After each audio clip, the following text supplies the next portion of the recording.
Welcome back, everybody. I'm Jade Monkey. We're back here in DayZ 1.10, and yes, it is now live on all platforms. Check this out. We're talking the PS5, the PS4, the Xbox One, the Xbox One S, the Xbox Series X, the Xbox Series S, and the PC. I hope I got them all, but you know what I'm talking about. It's now live. So many amazing changes coming through here. A lot of the big changes we've been waiting for, especially the loot. If you've been playing 1.9 on the PS or the Xbox, you know we've been dealing with it. Anything unofficial, you know it's been pretty rough. But okay, let's show you some of these changes. By the way, before we go into the list that the developers gave us, check this out. This is Chernarus. This is in the southwest corner of the map. This is Prison Island. Is that awesome? Look at this. Look at this. Archipelagos. The amount of gameplay that's going to come with this is going to be just amazing. By the way, we will be streaming this live on the next generation console on official servers. Look for that today and subsequent days after that. We'll be playing on the Xbox Series X unofficial. We will be hitting up Livonia, one of the maps we have not been able to test during the I mean, we had live streams, but it was on Xbox Experimental. You get what we're saying. We're going to be playing Livonia. Okay, let's go over the list. Bam! Okay, this is pretty much what I said earlier. We're excited to inform you that the game DayZ update has arrived on all platforms. The response to this update has been amazing so far. We cannot wait to see how things will play out in a live environment. I would have to agree with that. This is going to be so much fun on official.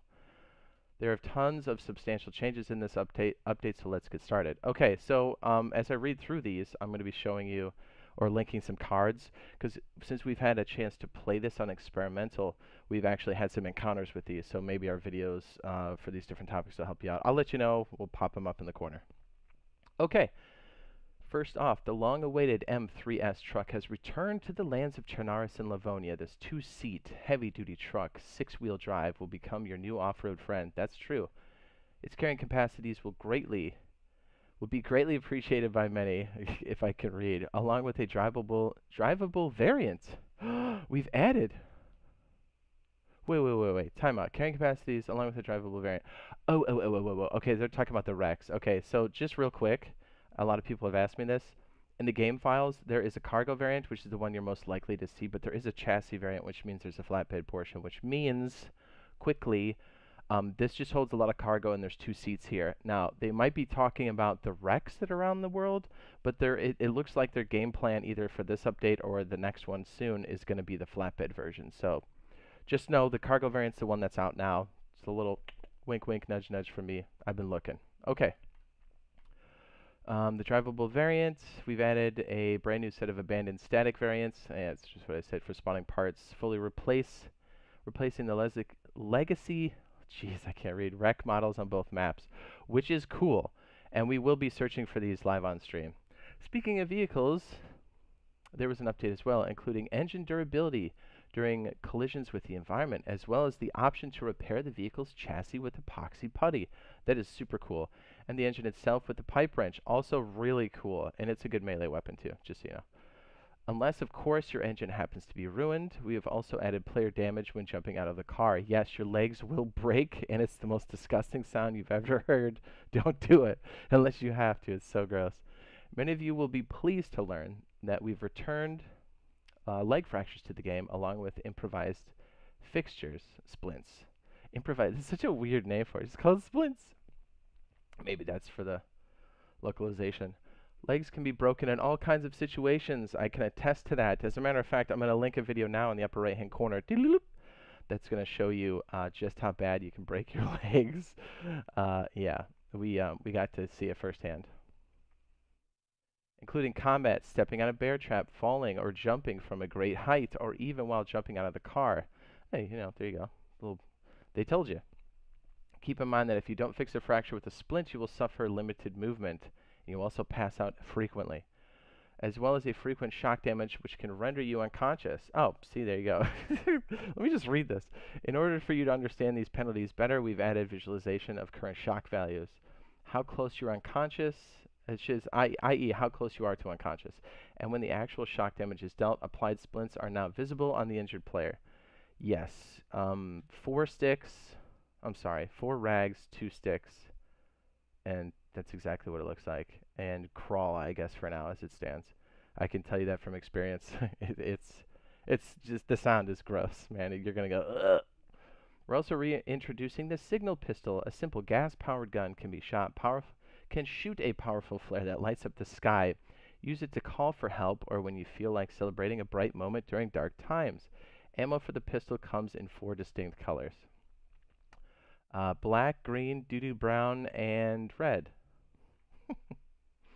We've also made some major additions to the changes of the cold survival side of the game. Yes, this is huge. Base temperatures now follow real-life behavior in regards to cold mornings, warm afternoons, and likewise affected by local wind speeds and altitudes. Furthermore, players now have the ability to temporarily contain heat from the fireplace after they've left it.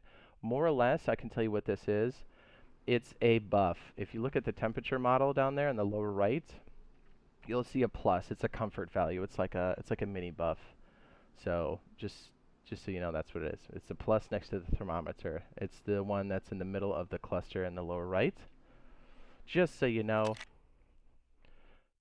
Players now have the ability to temporarily contain heat with the buff. If they've listed, the user interface now includes information about heat insulation, qualities of the individual piece of clothing, heat insulation, maximum absorption limits for all clothes have been rebalanced to offer players more interesting choices when coming to protection against rain or cold. Here's what they're talking about, just real quick. And we're on the PC right now, but we will be playing on the Xbox. Okay, when I roll over it, and this is for any platform, just above the weight, or below the weight, it says best insulation. This is dynamic. If your clothing gets damaged or if it's wet, that value goes down. I'm telling you, you're going to want that a lot. You're also going to make sure your food is up as best as it can be. Cook your food and eat it. Try to max it out until you see the food icon or the stomach icon next to the water there. And the cluster, I'm telling you right now, it's going to be your best friend. And the food meter has increased substantially, even though those indicators are still the same. Pro tip, wink, wink, nudge, nudge, you know what I'm talking about. I'm telling you, from somebody a lot of us have been playing this for a hot minute, so it's definitely going to help you out. Okay, so this next section is shelters. I did do a video on how to build all 3 of these. I'm going to go ahead and link that now in the upper right-hand corner. You can go check that out, but we're going to go through the review or summary here. It's a summary, not a review. And great news for those of you who enjoy the wilderness survival side of things, because we've added the new improvised shelters to the game. They come in 3 variants: stick, leather, and tarp. They offer basic storage capacity as well as protection from the rain. They are super cool. Yeah, especially this guy, the Twigmaster 9000. It's so good. Okay, here's a big one, and we can confirm this because we've been playing it for a hot minute. The central loot economy setup has undergone a number of changes as well. Compared to 109, the longevity of most items in the world has dramatically been lowered. So I'll tell you what that means. In addition to that, only locked doors stay locked during server restarts now, while the rest of the doors are randomized.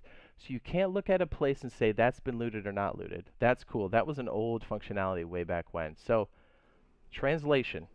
The loot is back. It's a lot more stable. You're going to love this version. If you play unofficial, it's time to come back. A couple quick things that we've done during our live streams when we did experimental. Okay, a lot of you are going to ask, hey, on the original generation, or on the current generation consoles, actually, can we say current? The PS4 and the Xbox One, they say, how is driving? It's been improved. Are you still going to run into lag spikes? Yes. Here's my suggestion, and we tested this heavily. And I think, yeah, we did a video on this too. I'm going to go ahead and link that now in the upper right-hand corner. We tested both cars and trucks. But I can tell you right now, without a shadow of a doubt, if you're playing on the PS, make sure somebody with a PS4 Pro is driving or somebody with a PS5 is driving. The passengers may not see an improvement, but that's okay. You're not driving. The driver gets the most improvement, and it's super stable. It's more stable than it has been. Super stable is a strong word. So basically what we're talking about is if you have to drive, make sure they either have the next gen or the best of that PS4 and PS4 and the Xbox One. Dude, it's getting so confusing with all these different consoles. So if you're on the Xbox, make sure the driver is an Xbox One X at least, if you can help it. And if you're on the PlayStation, make sure they have at least a PS4 or higher, if you can help it. And if you're stuck with the original generation, that's okay. Just take it really cautiously and slowly during load zones. You should be okay. But you still will see performance hits. But as what you're compared to playing it's going to feel like an improvement. So all around, it's going to be good. The truck is amazing. It has crazy amounts of loot. I think if you do all the attachments, it has 1,400 slots. Yeah, it's your best friend. We'll be doing, I think there'll be another video on that later on. Or we already have one. But anyways, that's enough of me rambling. I can't wait to get in here and start playing this.